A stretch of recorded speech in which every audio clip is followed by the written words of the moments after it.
وعن أبي هريرة رضي الله تعالى عنه قال قال رسول الله صلى الله عليه وسلم قال الله تعالى أعددت لعبادي الصالحين ما لا عين رأت ولا أذن سمعت ولا خطر على قلب بشر واقرأوا إن شئتم فلا تعلم نفس ما أخفي لهم من قرة أعين وعن أبي هريرة رضي الله تعالى عنه হযরত আবু হুরায়রা রাদিয়াল্লাহু তাআলা আনহু থেকে বর্ণিত নবী করিম সাল্লাল্লাহু আলাইহি ওয়াসাল্লাম বলেছেন, আল্লাহ তাআলা বলেন আমি আমার নেক বান্দাদের জন্য এমন জান্নাত আমি রেখেছি, জান্নাতের মধ্যে এমন বস্তু রেখেছি যা কোনোদিন কোনো চক্ষু দর্শন করেনি এবং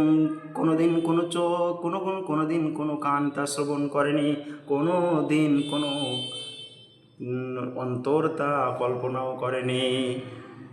তখন আল্লাহ রাব্বুল আলামিন বললেন, ইকরাও তোমরা পড়তে পারো, এর প্রমাণ স্বরূপ তোমরা পড়তে পারো। ইকরাও ইন শি'তুম, তাহলে চাইলে তোমরা পড়তে পারো।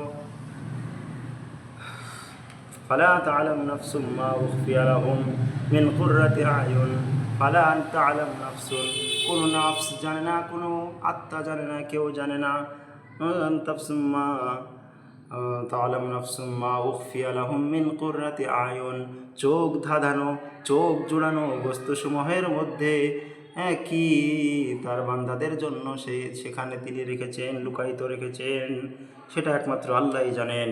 এই হাদিসে থেকে আমরা বুঝতে পারলাম যে আল্লাহ রাব্বুল আলামিন তার নেক বান্দাদের জন্য এমন কিছু রেখেছেন যা দেখে চোখ শীতল হয়ে যাবে, যা কোনোদিন কোনো চক্ষু দেখেনি, কোনো কান তা শ্রবণ করেনি, কোনো অন্তর তা কল্পনাও করেনি। এমন বস্তু রয়েছে তাদের জন্য।